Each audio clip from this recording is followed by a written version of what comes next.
Hi, I'm George, one of the hosts on the Green Room podcast. Welcome to episode 42. We've got an interesting conversation in store for you today on what makes a great place to live and work. Because what is it that makes some places more attractive than others? Andy Burnham, Mayor of Greater Manchester, and Jo Ahmed, partner and leader of Deloitte's Global Employer Services practice, joined us to share their thoughts. They're both Manchester locals who can't imagine living anywhere else. You have to tune in to find out why. You can listen to previous episodes on YouTube, Apple, Spotify, or wherever you get your podcasts. Enjoy, and don't forget to like, subscribe, and leave us a comment below letting us know your thoughts on what makes a great place to live.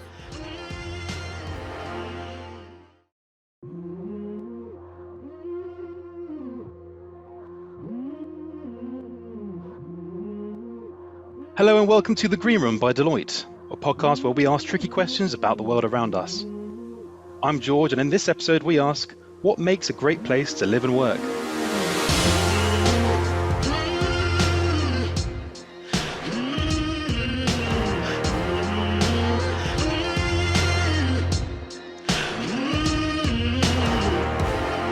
Hello, and thank you so much for tuning into the latest episode of The Green Room by Deloitte. You can find all of our previous episodes on our website, which is deloitte.co.uk/Green Room Podcasts, or you can subscribe on your favourite podcast app. Now we're back after a short summer break, and hopefully we've all had the chance to take some time off and spend a bit more time at home or exploring new places. And that's rather appropriate for what we're discussing today and our question, what makes a great place to live and work? But to help me, I need a co-host, and who better than someone who's always in the right place at the right time, Lizzie Elston. How are you, Lizzie? Well, thankfully, today I am in the right place at the right time, and very, very excited to be here. Very well, thanks, George. Looking forward to getting stuck into the episode and meeting our guests. That's right. I think without further ado, we need to meet our guests, don't we, Lizzie? So who's in the Green Room with us this week? So I'm delighted, first of all, to introduce Andy Burnham. Andy has served as Mayor of Greater Manchester since May 2017, after being re-elected for a second term in May 2021. He is also the lead for policy and reform and transport. In opposition, Andy has served as Shadow Education Secretary, Shadow Health Secretary, and Shadow Home Secretary. Welcome, Andy. Also delighted to welcome Jo Ahmed. Jo is a partner and leader of the Global Employer Services practice at Deloitte, Manchester. She has over 25 years' experience in dealing with all issues in respect of international mobility for businesses expanding overseas or those setting up in the UK for the first time. Externally, Jo is the Deputy Mayor of the Manchester-India Partnership and the Honorary Consul for Japan in Manchester. Jo, on that note, I'm going to welcome you in Japanese. Yokoso. Arigatou gozaimasu. Do itashimashite. Wow, this is quite impressive. The whole podcast isn't in Japanese. I might be struggling. I think that's the extent of my Japanese, Andy, so don't worry. So Andy and Jo, thanks so much for joining. I think unfortunately what we do with our guests is we do put them through a bit of an icebreaker question each time. So Lizzie, have you got an icebreaker question? We do have a question. It's just popped in, and the question is this: what's the best gift you've ever received? That's a really hard question. It is a hard question, that, Jo, isn't it? I was hoping you'd go first. I'm racking my brains. I could say something like the birth of my daughter was the best gift I ever received, but that sounds a bit, I don't know if that's a bit too obvious. No, you can't say that, otherwise we'd all have to say that, I think. Exactly. Ever received? Wow. Oh, wow, that is a really tough question. It is a tough one, isn't it? Can I come in with the worst gift I ever received? And I realise that's not the question, but this was a Christmas present that sat under the tree when I was younger, and it was quite big and it was quite heavy, and I was so excited about it. And when I finally opened it on Christmas Day, it was 2 dictionaries. It was A to M and N to Z, and I've never forgiven my parents for that. So I hope that any gift that you've received is better than that. Well, I mean, that's yeah. You've prompted something for me there, Lizzie. So I think it is the best one. I remember when I was late years in primary school, and I'd gone on holiday with a friend's mum and dad, and it was about 1979, and I'd been homesick to the point of almost, feeling like it was a physical illness. It was the first time I'd been away, I think, properly, and I came home, and just the relief of coming home, and my mum and dad, to welcome me back, showed me into the garage where a new grifter was there. And I think I never forgot that, actually. That was like the best day of my life when I got a new grifter, having been away and so heartily homesick for a week that I nearly keeled over with it. So yeah, that sticks in my mind. Yeah. And I think for me, actually, it's those presents when you are a kid, actually the ones that stick in your mind, because you get super excited about them, don't you? And it means so much more. And I think, yeah, probably in that theme, I think it was the 1980s, and it was my first Sony Walkman that I got. That felt really cool, walking around with my headphones on. God knows what I was listening to, I dread to think. That could be another question down the line, Jo, I think. But I think technology is a similar theme for me. I remember probably early mid-90s, Father Christmas kindly gave me a Nintendo 64 with GoldenEye, the game on it, and that kept me and my brother busy for quite a few days after that. So that was a classic one there. But fantastic, brilliant. Well, I think it's about time we get into this week's big question, which is what makes a great place to live and work. And I think just to help our listeners a bit, Jo and Andy, it'd be great if you could describe a little bit about where you live and where you work, just to paint the picture a little bit. So Jo, perhaps you'd like to go first on that one. Yeah, so I'm a very proud Mancunian. I've lived in Manchester all my life, apart from some short stints working abroad. So yeah, I live about 10 miles south of the city centre. Yeah, really love the fact that I can get out of the city, but also get access to the city really easily. So for me, yeah, love being in the north of England. And I probably know the answer to this one, Andy. But how about you on that one? Where do you live and work? Just to let our listeners know.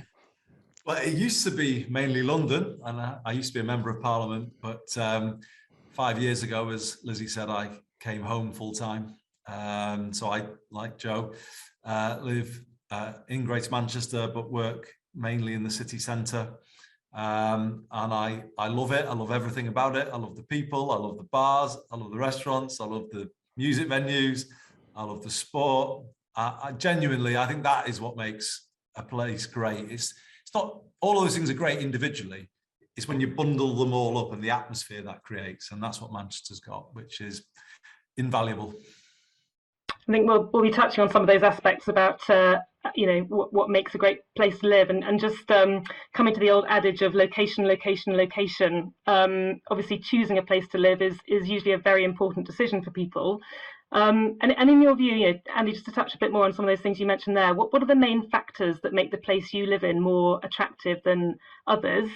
And the second part of that actually is, has that changed much since the pandemic?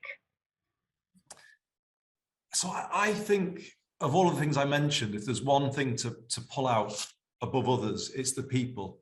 I think people define a place, don't they? You feel it, don't you, when you go on holiday and you think, oh, the people were lovely. It's often one of the first things that you'll say. And it does vary, doesn't it? I think, there are obviously sometimes kind of places that you don't quite feel that connection with the people or the place. Whereas, I think what we've got in Manchester is a sense of people being chatty, welcoming. That's the way the place is and always has been. And if anything, the pandemic has drawn that out more. The fact that people are there and they look out for each other. That is the way Greater Manchester has always been. So I think that is our greatest strength, if you were to sort of itemize them all. And actually, Time Out did a survey last year of the best places in the world, the best cities in the world to live and work, and we came third. And to be honest, I was very pleased, but quite surprised that we came out so well. But when I spoke to their team, they were saying, look, that community spirit, the warmth, the generosity, you can't really put a value on that. That does put Manchester a kind of step above some other places. It is a place that people feel at home in, and that's worth so much. So yeah, I think the people are the people always define a place, and I think we're lucky because the people of Greater Manchester are, I would say, amongst the very best, if not the very best in the world. I think that's it's really interesting there, Andy. I'm a man of Kent, and I'm married to a lovely Yorkshire lass, and I think we've had this sort of age-old debate throughout our lives about where should we settle, north and south, and I think there's no right or wrong answer, and I'm sure it'll sort of fluctuate over our time together. But I'm currently based in the southeast, and one of the reasons for that is work and job opportunities historically, which is a kind of big deal for people, isn't it, in terms of where they choose to live. People tend to live close to where they work. But that sort of has changed a bit in recent years, hasn't it? So I'd be keen to get both of your thoughts about how the local job market has changed and how that's sort of dictated where people live in the UK. Perhaps if I can jump in here, if that's all right, because as you were speaking there, I actually was thinking about how I think Manchester has changed, partly as a result of the pandemic, around this aspect of living where you work. I think actually the residents of Greater Manchester, a lot of them do obviously work in Manchester, but I see increasingly people who choose to live here but work outside the city region as well. And they're choosing the lifestyle, they're choosing the opportunity for culture and art, they're choosing the sport. So actually, I think with the kind of, I suppose, the increase in hybrid working, people have a lot greater choice around perhaps where they base themselves. And I think Manchester perhaps is benefiting from that economically, with people choosing to spend more time here, even if their work takes them sometimes elsewhere. I don't know, what do you think, Andy? No, absolutely, Jo. I think we have benefited from a kind of change in the economy of Greater Manchester, haven't we, over the years? So I think we are roughly of the same age. Am I flattering myself by saying that, Jo? I think roughly. I'll let you get away with that. Yeah. But I think you and I were of a generation, and I think this happened to you earlier in your career, where the city wasn't in a great place, was it, if you go back to the 80s? And a lot of people of our generation had to move away if we wanted to get on in life. And I think one of the big changes in Manchester in the sort of 3 or 4 decades since that has been, we've brought in so much inward investment that Manchester itself now is more vibrant, but also people don't have to leave here to get on. And I think that changes the sort of way a place feels about itself, sense of forward direction. And I think, people obviously who come here now, it's not a heritage experience. Manchester is a very forward-thinking, forward-looking city. And I think that sense has grown and grown and grown over the years. And, the fact that Jo and I are here rather than somewhere else, matters, I think, in that we've kind of probably been away and done things, but we've kind of come back. And there's a lot of people of our sort of generation that have done that, actually. And I think Manchester's stronger for that. I personally, I could live in Liverpool. I potentially could live in Bristol, but I wouldn't be, if I'm looking at the rest of the UK, I think Manchester is I'm not just saying because I'm paid to, because it's my job, but I think it's a city that has a unique combination of things that make it, it's got lots of what London has got, but it's got something extra as well. Completely agree. I think just as the proof point to that, of that investment piece, which I think Jo mentioned, Deloitte's a large UK employer. I think over 10,000 people, over half of our people are based in the regions across the UK, across sort of 20 offices across the UK, and we've got 1,000 people in Manchester. But we've recently signed a new lease for a new building in Salford, I think, for next year, which is sort of designed to be able to accommodate a 70% head growth in the northwest. So it's a very important region, as all the regions are, and it's not just catering for our regional clients; it's sort of international and national clients as well. So it's incredibly important. We're so pleased to hear that. But I think you'll be stronger as an organisation because of it. And I have observed this change over the years. Particularly when the BBC came to Salford. I was the culture secretary at the time, and I remember the debate that went on about that. And it's not unfair to say that there were a lot of people in the BBC who weren't persuaded about that as a move. But actually, I think looking back on it, 10 or 15 years on, it's absolutely strengthened the BBC's position, because we see now more accents on the airwaves. The BBC's more reflective of the country. But the same would be true of Deloitte or any major organisation. The more that in all countries you draw on the character of all places, people from all walks of life, all perspectives, the diversity, I think, brings I think a business advantage. And the more diverse, the stronger I think you'll be. Yeah, I mean, I see it with the graduates that we're recruiting, actually, and they're coming from a huge variety of locations geographically, internationally, as well as within the UK. And one of the reasons they choose to apply to us in Manchester is because they think they will get a varied experience. You know, they won't be siloed down one area. You know, they're going to get a varied experience in a regional context. And I think that's very true. And I think we're also a city that's very creative and innovative, and that draws people in as well, because so many things, you know, in this city have, you know, begun here, like computers, for example, were invented first here. Things like graphene, which has won Nobel Prizes, was invented in the University of Manchester. So I think that kind of creative attitude as well excites people and draws them in, you know, when they're looking at where do they want to have their careers. Definitely. I think without it, Jo, you're really in a difficult position these days as a city, aren't you? I think if you've not got that sense of possibility about the city, then I think, you know, you're going to be struggling to compete for that talent. But there's a couple of things I would add into that mix. I think the music scene, and then linked to it, the bars, restaurants, venues, is massively important. You know, that ecosystem as well. You know, big venues, small venues, a kind of sense of this being a place where the artists want to perform, and Manchester is still that.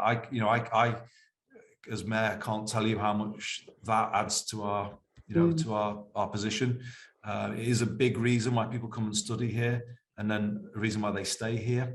But the one thing, other thing I'd just add in, and this did come through the Time Out survey, I think younger people who I think are coming through looking at the world through different eyes, they're wanting different things. You know, they are focused on issues around climate and around diversity, as I was saying before, equality, fairness. I think someone described it to me as they want to be in a city with a purpose.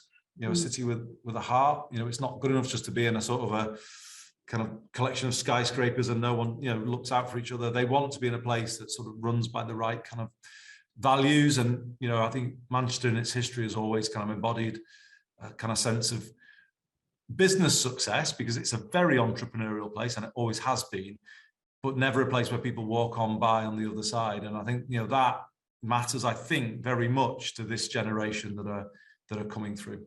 Yeah, totally agree with that. And you mentioned earlier about sort of London and perhaps the comparison of warmth, and I completely agree with you. The day I get on an underground train and someone says, "Hello, welcome to the underground train," I'll probably run away and run a mile.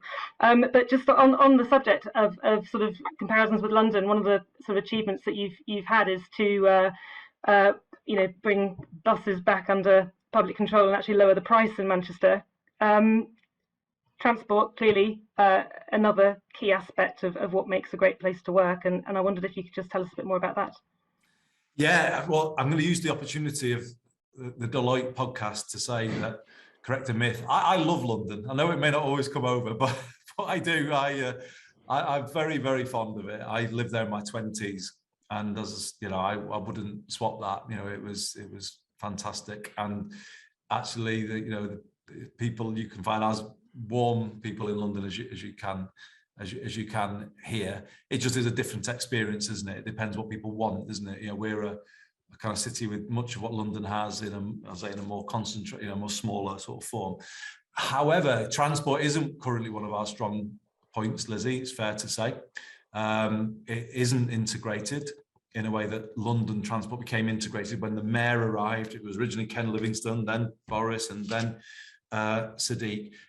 London's been on a journey with transport where the integration has improved all of the time. The pricing of it has got simpler and lower, and we're on that same journey now. So the decision has been taken to put buses under public control. The key of that is when I currently control the fare box for the tram, but when I control the fare box for the bus, then I can link the two and allow that very convenient travel for people in the way that buses and tubes in London began to work that way. In the 90s, when I was there, London transport wasn't particularly integrated. Actually, it was very fragmented.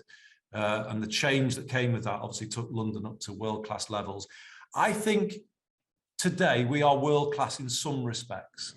So culture, music, sport, bars, restaurants, hospitality, events, lots of, I would say, genuine world-class strengths. The airport is up there in terms of its connectivity. However, on the ground transport when people arrive is not where it needs to be.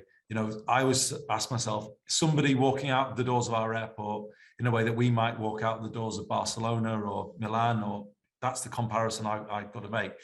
Is it clear to people how the system works, and is it simple to use? And the truth is, it isn't at the moment.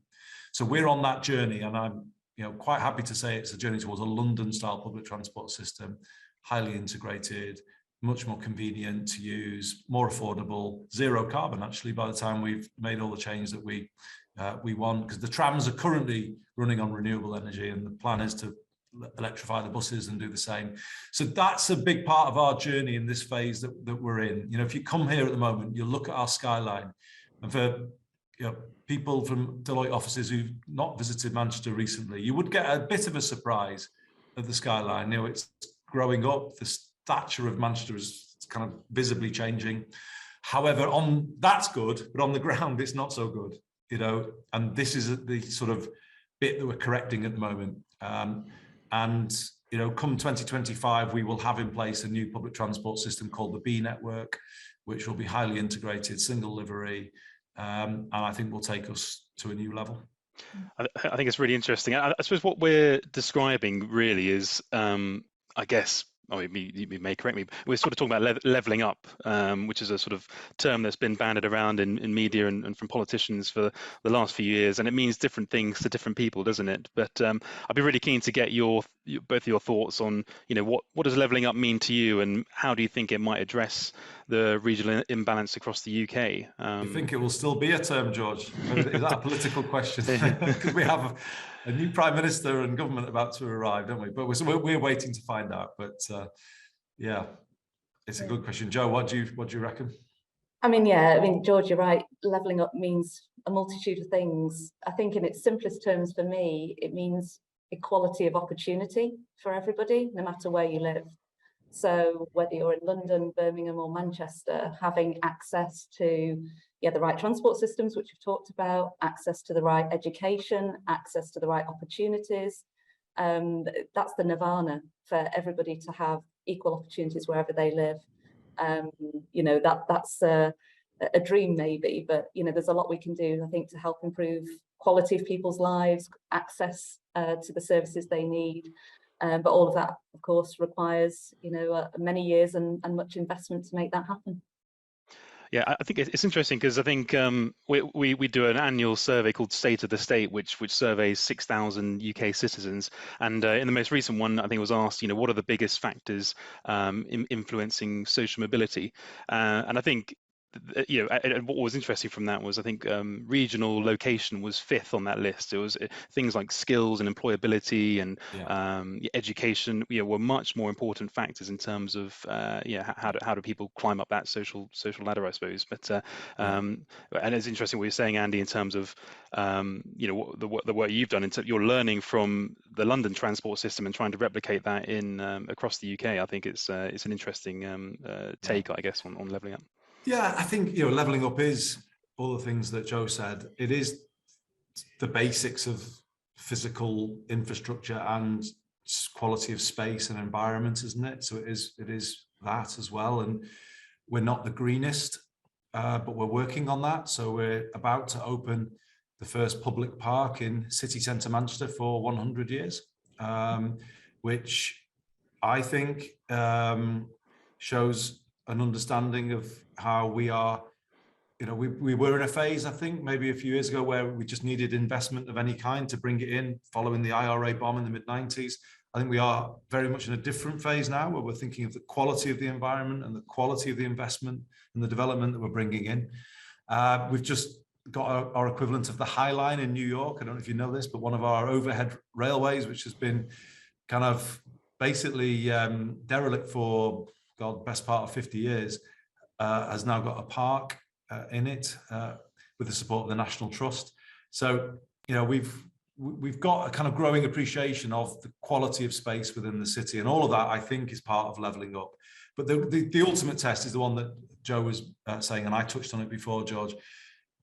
To me, you're levelled up when you don't need to leave Manchester to fulfil your life and your career ambitions.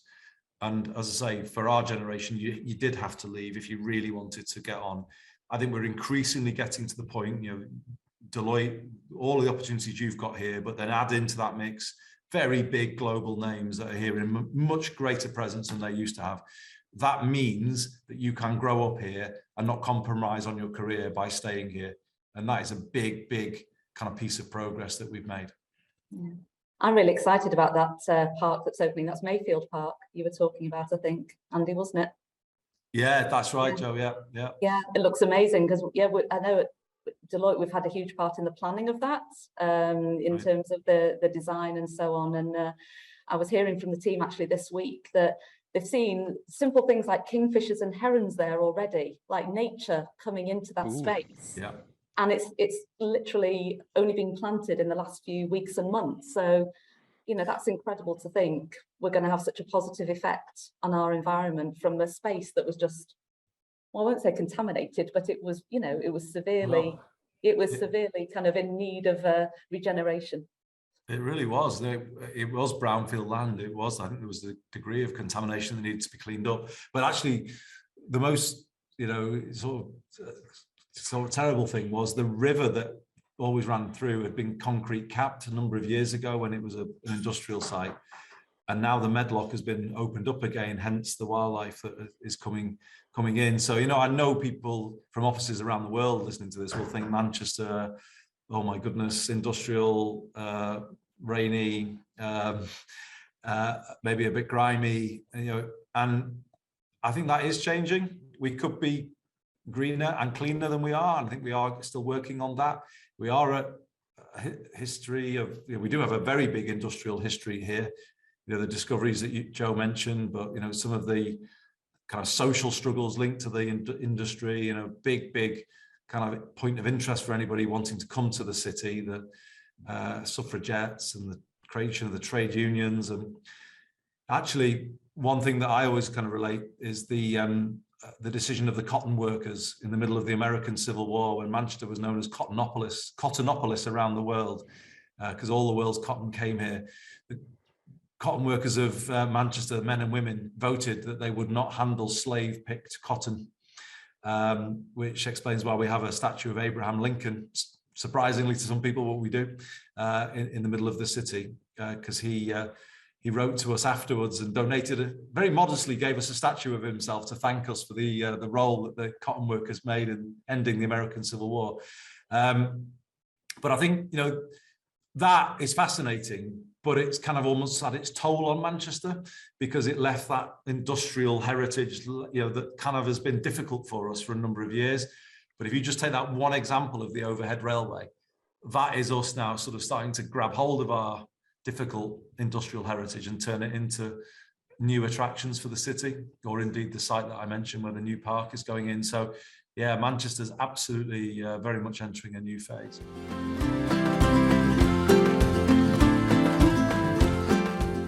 Did you know at Deloitte we support social enterprises through our 5 Million Futures programme?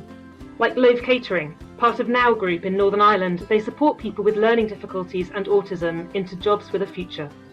If you're based in Belfast, you can now order Loaf's delicious food to go. If you're further away, just visit loafcatering.com, where you'll find beautiful mugs handmade by Loaf's in-house potter. Now, back to our topic of the day.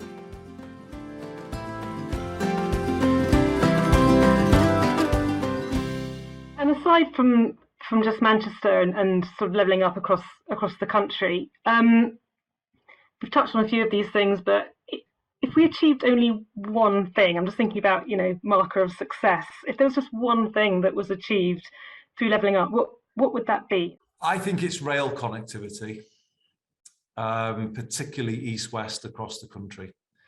My fellow mayors across the north will hate me saying this, but I think Manchester is the heart of the north, the capital of the north. And in a world where we all want to see the north of England kind of be the presence it could be on the world stage, the force that it could be fully within the UK economy, but more than that, we just have to make it easier to get across the north of England. You can't be devoting like 3-4 hours of your day to get between the great cities of the north, but currently you do if you want to travel by rail.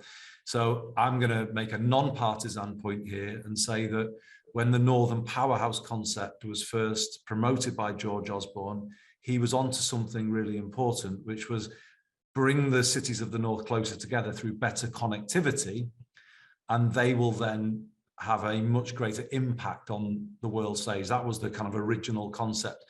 And even though it was developed by a party other than my own, and even though it fell out of fashion, sometimes ideas are worth holding on to. And I think that is an idea worth holding on to, that if you kind of if you have a thread of connectivity from Liverpool through Manchester Airport to Manchester to Bradford to Leeds to Sheffield to Newcastle and some of the other cities as well, these collection of great cities with great character and a great history could be more than the sum of their parts in the 21st century. And I think we're still waiting for that crucial bit of infrastructure that will pull us that bit tighter together as one North. And if we've got that, then I think that would do more than anything else actually to change the sort of the future. We see that actually, just to, I suppose, support what Andy said there, from an international context, when we're talking to businesses, be they in India or Japan or wherever, about the north of England, actually having that direct connectivity into Manchester has a huge benefit, not just for Manchester, but for the whole of the north, because Manchester Airport is seen as the gateway to the north.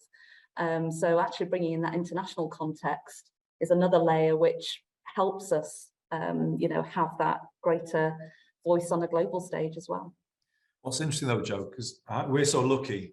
I mean, obviously you're a big player at Deloitte, but you're a big player in Greater Manchester as well in terms of the work you've done for us, particularly on the international front. Obviously you're a big part of Manchester India Partnership and the Honorary Consul for Japan. It's interesting, isn't it, a little bit, that the heritage is a selling point for us, isn't it, going forward? Because there's always every country in the world seems to say, oh, we're the Manchester of Japan, or we're the Manchester. Exactly. It's Osaka, isn't it, in the Japanese context? And it's interesting, that, isn't it? Because obviously we've got an old notion of Manchester very much in people's minds, because every country, as I say, has their Manchester. Yeah. But that gives us a sort of a bit of a door to walk through for future. Well, back to the sport, Andy. The sport obviously opens the door as well. You only have to mention Manchester to be on the subject of football, don't you? So that's a big door opener. But yeah, I keep waiting for Manchester United to perk up a bit. It looks like they are at the start of this Premier League season, which is good news, because when you're the mayor of Greater Manchester, it is quite a big calling card to put on the table. The better that Man United are doing, the more.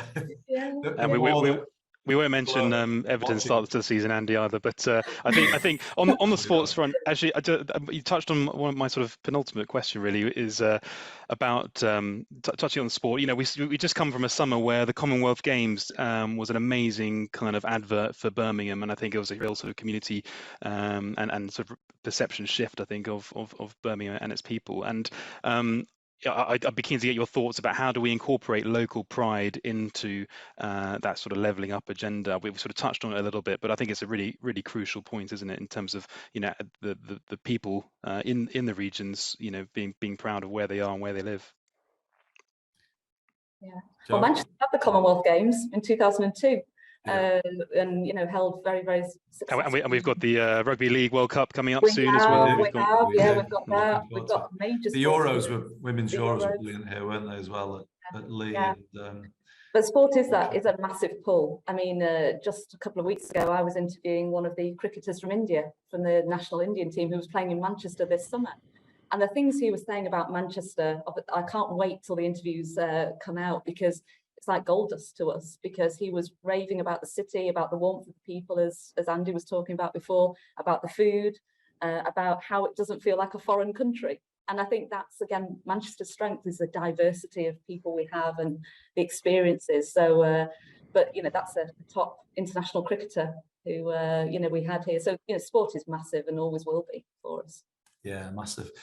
And yeah, I thought Birmingham did a great job with the Commonwealth Games, and I was in touch with my counterpart, Andy Street. So we were willing Birmingham on. I know it looks from the outside that we're always like competing, but we like to see the third city having its moment in the spotlight. And, they did it with great style. I thought, but you're right about that thing about pride in the place, the place doing well. I mean, sport, as Jo was saying, brings that more than anything. But I just think there's something about that when you really unlock that that sense of pride. You know, what comes from it. We saw it in Liverpool when they were the capital of culture.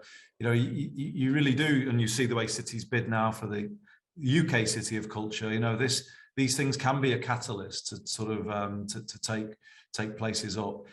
We've got a big event, the One Young World Summit, coming next week. In fact, where some very big names from around the world will be in Manchester for that. And we are a young city, so I think there is a really nice sort of connection there. We are hoping to pit others to Eurovision. That's the big one. Yeah, I'm definitely coming up with that if that happens. It's a very big one.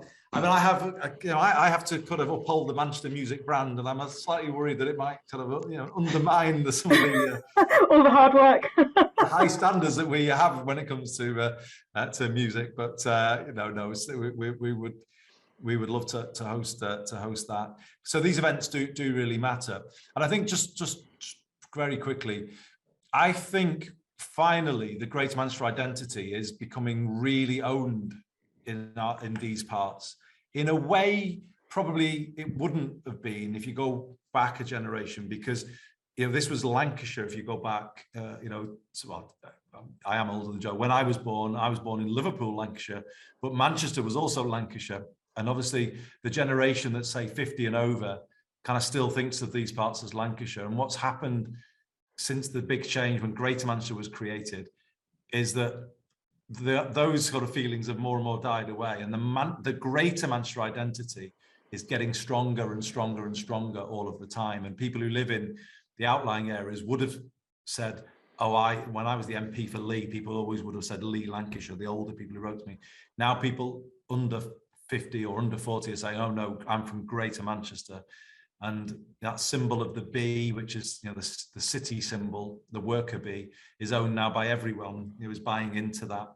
And our transport system will be called the bee network when it comes through. So the Greater Manchester identity, I think, is really growing and is very much owned by the younger generation. And I think because of that, the place will have real strong identity going forward. It's fantastic to hear about it all, and I think we'd probably be happy to keep chatting about it all day, but I'm just seeing the time. We probably do need to close off, and so obviously thank you so much for contributing everything you said. We will finish with the big question, if that's okay, and having heard about the different elements that make up a place and what makes you proud of where you live, let's close with the question: what makes a great place to live and work? Jo, do you want to go first? So for me, what makes a great place to live and work, it has to be the people. We started with that. I'm going to, from my side, end with that, because it's the people who keep me in Greater Manchester, and I hope I can have an influence on people I work with to stay here as well. Andy? I'm going to echo Jo there. I do, feel that is something unique about this place, the way people are, the way they kind of think, the way they work. As mayor, if I ever say something, you can see a picture behind me around homelessness. We had a big focus on reducing homelessness in the city over the last 5 years. And, as mayor, when I say things like that, can people help with this? We all want something better than what's happening. The way in which people here rally to the cause is like something else, really. And I think it is a very unique characteristic of Manchester. People will always kind of do that bit more, and that give of themselves, and that does make it a particularly great place to live and work. So the sport comes into it, the bars come into it, the 24-hour party people, which is what we are. I keep saying as mayor, one of the big promises I'm making to the people here is that I'm going to do everything within my power to regain that role of 24-hour party people and Party Central back from 10 Downing Street. I know they took that down off us, but we're not having that. What we always say in Manchester, Jo, tables are for dancing on, don't we? Well, that's our And so obviously number 10 have shown the way there, but we'll win that crown back when Eurovision comes. Don't worry, we'll show you what a real party looks like. Certainly. I'll see you in the Fantastic. club later, Andy. Andy and Jo, thank you so much for joining us on this episode of The Green Room, and all the best as you go out and continue to help Manchester thrive and grow. Thank you very much. Oh, thanks to you. Thanks for having us. Yeah, thanks Andy, thanks Jo, thank you very much. I'm expecting a warm welcome next time we're in the Northwest. So Always. Thanks for listening to this episode of The Green Room by Deloitte. We'll be back next time with another big question. This podcast is produced by our very own pod squad and hosted by George Parrett, Lizzie Elston and Ethan Worth. Thanks to our creative studio for their technical support. Original music by Ali Barrett from our consulting team.